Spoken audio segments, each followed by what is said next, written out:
नमस्कार दोस्तों, आशा करता हूँ आप सब अच्छे होंगे। मैं आपको अपने यूट्यूब चैनल लेखपाल डायरी पर एक बार फिर स्वागत करता हूँ। साथियों, आज जिस महत्वपूर्ण टॉपिक के ऊपर हम वीडियो बनाने जा रहे हैं उसमें जिस प्रकार से आपको थंबनेल से समझ गया होगा कि जनगणना 2026 के बारे में ये हमारा वीडियो है। जनगणना की कुछ प्रक्रियाएँ, ट्रेनिंग, जैसे कि सुपरवाइजर को ट्रेनिंग प्रदान करना या कुछ कर्मचारियों को ट्रेनिंग प्रदान करना, उसके बाद वो आगे चल के प्रगणक को ट्रेनिंग प्रदान करेंगे। इस प्रकार की प्रक्रियाएं चालू हो चुकी हैं दोस्तों।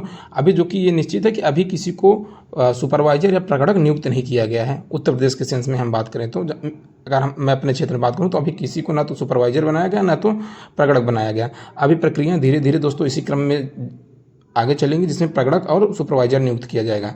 तो साथियों, कई साथियों का प्रश्न था मेरे चैनल पे ही कि क्या प्राइवेट लोगों को जनगणना का काम दिया जा सकता है। दोस्तों, ये प्रश्न इसलिए आया था कि क्योंकि जो जनगणना है इसको करने के लिए आपको 25,000 रुपये सरकार के द्वारा प्रदान किया जाएगा, जिससे 25,000 रुपये दोस्तों आपको प्रदान किया, जिससे ये मन में विचार आ रहा था कि क्या जनगणना का काम प्राइवेट लोगों के द्वारा कराया जा सकता है। क्योंकि दोस्तों जैसे एग्रीज टैग जैसे काम होते हैं, सभी नहीं जानते होंगे, जिसमें सर्वे करने के लिए प्रति सर्वे आपको 5 रुपये दिया जाता है। लोग सामान्यतः एक दिन में 150 से 200 सर्वे कर लेते हैं, जिसमें उनको डेली लगभग 800-1000 रुपये इजीली बना लेते हैं। तो उनके मन में था कि क्या प्राइवेट लोगों की तरह जनगणना का भी कार्य कराया जाएगा। और दोस्तों क्योंकि जनगणना हमारी 2 चरणों में होने वाली है, मैंने आपको बताया था। पहले में होगा मकान की जनगणना, मकान की गणना, और पार्ट 2 जो होगा इसमें क्या होगा कि लोगों की गणना होगी। प्रथम चरण दोस्तों आपका 22 मई से लेके 20 जून तक चलेगा। उसके पहले 15 दिन का सरकार के द्वारा पीरियड घोषित किया गया, जिसमें लोग सेल्फ गणना करेंगे अपने। आप चाहें तो अपने मकानों की स्वयं भी लिस्टिंग कर सकते हैं। उसमें क्या होगा, उसके बाद जब आपके इन्यूमरेटर या प्रगणक आएंगे तो डायरेक्टली वो वेरीफाई कर देंगे कि हाँ ठीक है, ये ठीक है, सही है। जैसे आप फॉर्म 6 के सेंस में ही अगर बात करें, हम जैसे एक एग्जांपल के रूप में समझते हैं। जैसे क्या है कि फॉर्म 6 जो बीएलओ हैं वो खुद भी भर सकते हैं, ठीक है। यदि कोई व्यक्ति ऑनलाइन फिल किया है तो हाँ देखेंगे, हाँ सब कुछ डाटा सही है तो ठीक है, वेरीफाई कर देंगे, उनको भरने की आवश्यकता नहीं है। उसी प्रकार से सेम ये प्रक्रिया है कि सेल्फ गणना किस प्रकार से की जाएगी, उसके सेंस में एक एग्जाम्पल था। अब आगे चलते हैं दोस्तों। जो ये था कि एक साथी द्वारा प्रश्न पूछा गया था कि देखिए, अगर एक चरण में, क्योंकि 2 चरणों में ड्यूटी की जाएगी, ये अगला चरण इसका फरवरी 2027 में होगा, तो क्या अगर एक चरण में ड्यूटी करते हैं तो क्या पैसा मिलेगा। क्योंकि देखिए उसमें साफ रूप से बताया गया है कि जो चाहे सुपरवाइजर हों या फिर आपके प्रगणक हों, सभी को दोस्तों 25,000 रुपये सरकार के द्वारा प्रदान किया जाएगा काम कंप्लीट करने पर। उसमें क्या होगा कि 9,000 रुपये आपको तब दिए जाएंगे। 9,000 रुपये दोस्तों आपको तब प्रदान किए जाएंगे जब आप प्रथम चरण यानी मकान की गणना का काम कंप्लीट हो जाएगा, उसके बाद 9,000 रुपये। उसके बाद अतिरिक्त आपको जब लोगों की गणना होगी तो उस सेंस में दोस्तों आपको 16,000 रुपये प्रदान किया जाएगा। दोस्तों ये काम कंप्लीट होने के बाद दिया जाएगा। तो ये बात आप कह सकते हैं कि क्या प्रथम चरण ड्यूटी करने के बाद पैसे मिलेंगे? जी दोस्तों, अगर आपको एक चरण के बाद ड्यूटी कर लेते हैं, उसके बाद किसी कारण आप अगले चरण में ड्यूटी नहीं कर पाते, जो कि दोस्तों जनगणना का ड्यूटी आप मना नहीं कर सकते। जैसे कुछ अन्य रीजन हो, यदि जैसे कोई महिला है तो गर्भवती हो गई है, प्रेगनेंसी लीव पर चली गई हो, मातृत्व अवकाश पे गई हो, या कोई ऐसे कर्मचारी हों जो कि रिटायरमेंट ले ले हों, मतलब अगले साल पहुँचते रिटायर हो जाएं, तो दोस्तों उनको आधे चरण का पैसा दिया जाएगा। ठीक है, ये बात यहाँ से आपको कंफर्म हो जाएगी, क्योंकि दोस्तों इसको 2 पार्ट में बांट के किया गया है ना। इस वजह से देखिए, जब 2 पार्ट में बांटने का इशू है कि ये है कि आपको पहले 9,000 रुपये दे दिया जाएगा, ठीक है, जब आपका पहला चरण कंप्लीट हो जाएगा। उसके बाद जब दूसरा चरण आप कंप्लीट करेंगे तो 16,000 रुपये आपको दे दिया जाएगा।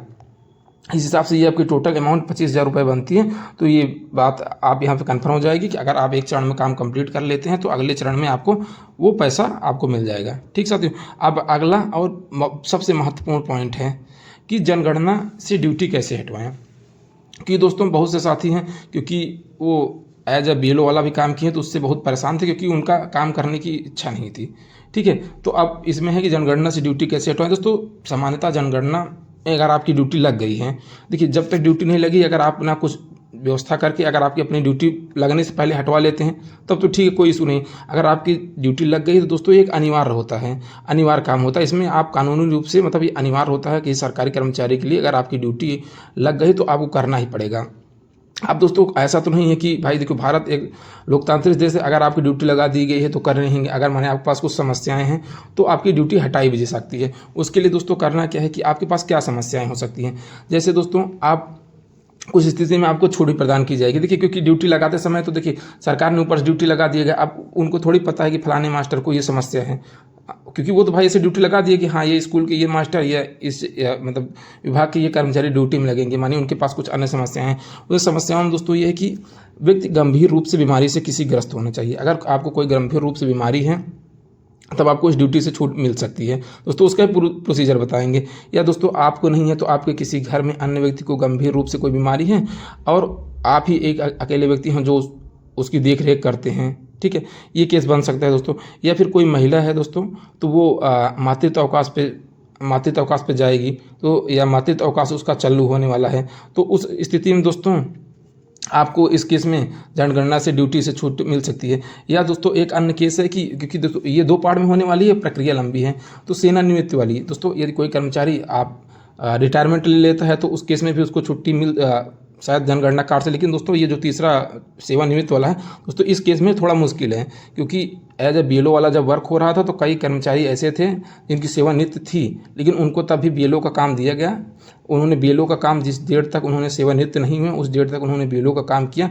वो जब से सेवानिवृत्त हुई उसके बाद उनके किसी साथी को, उसी विद्यालय के किसी अन्य कर्मचारी और टीचर को BLO का काम लगा दिया गया। तो कहने का ये मतलब है कि जब तक वो थे जॉब में, भले बीच में काम छोड़ा, ऐसा होता तो पहले ही लगा देते, लेकिन उनके द्वारा बताया गया कि नहीं, आप जब तक जॉब में तब तक करिए, अगर आप जिस दिन से छोड़ेंगे उस दिन उस पद पर किसी अन्य BLO को नियुक्त किया जाएगा। दोस्तों ये प्रक्रिया थी कि सेवानिवृत्त वाला केस आपका नहीं माना जाएगा। अब दोस्तों चलते हैं कि आप क्या करेंगे। ठीक है, आपको ये केस होता है, देखिए आप औपचारिक रूप से देखिए एक एप्लीकेशन बनाइए। आपका जो प्रभारी जनगणना अधिकारी होगा या SDM हो या आपके ज़िले में जिलाधिकारी हो, तो उनको एक औपचारिक पत्र लिखिए। ठीक है, आप अपनी समस्याएं बताइए, अगर कोई बीमारी है या जो कुछ भी है उसको पुख्ता सबूत के साथ आप अपना सब कुछ प्रमाण पत्र के साथ लेके उपस्थित होइए और स्पष्ट कारण समय बताइए कि हाँ आप जनगणना ड्यूटी क्यों नहीं कर सकते हैं। और दोस्तों एक चीज़ ये है कि आप उसमें क्या है कि आप अपने स्तर से नहीं जाइए। आप जैसे किसी टीचर, स्कूल में टीचर हैं, किसी अन्य विभाग में है, तो आपका जो उस विभाग का मुख्य है उसके विभाग अध्यक्ष, जैसे आपके मतलब ये समझिए कि अगर टीचर है तो अपने हेडमास्टर के द्वारा उसको, या आप तहसील में है तो तहसीलदार के द्वारा, ब्लॉक में है तो BDO के द्वारा, किसी विभाग में है तो उस अपने अधिकारियों के द्वारा आप अनुमोदन जरूर करवाइए। हाँ इनकी समस्याएँ जायज़ हैं, इनकी समस्याएं जायज़ हैं, इनका ड्यूटी से मतलब जनगणना ड्यूटी से मैं नाम हटाने की संस्तुति करता हूं। ठीक है, तो ये कर सकते हैं साथियों आप। बाकी यही सब प्रोसीजर हैं दोस्तों। अब बाकी आपको पता है कि देखिए जनगणना ड्यूटी या जैसे सेम BLO जैसी ड्यूटी जो चुनाव की ड्यूटियाँ होती हैं दोस्तों, वो कंपल्सरी होती हैं। अगर आपको दोस्तों आवेदन आपका अस्वीकार किया जाता है तो आपको ड्यूटी करनी ही पड़ेगी, अन्यथा आपके ऊपर कार्रवाई की जा सकती है। तो साथियों यही थे मेरा पूरा वीडियो। अगर जानकारी आपको अच्छी लगे तो चैनल को लाइक, शेयर और सब्सक्राइब जरूर कर दीजिएगा। अगर आपका कोई अन्य कमेंट है, चाहे जनगणना से संबंधित या किसी अन्य चीज़ से संबंधित, आप कमेंट बॉक्स में कमेंट कर दीजिएगा, मैं उसका रिप्लाई देने का पूरा प्रयास करूँगा। दोस्तों आशा करता हूँ आपको वीडियो अच्छा लगा होगा। Thank you watching for my video.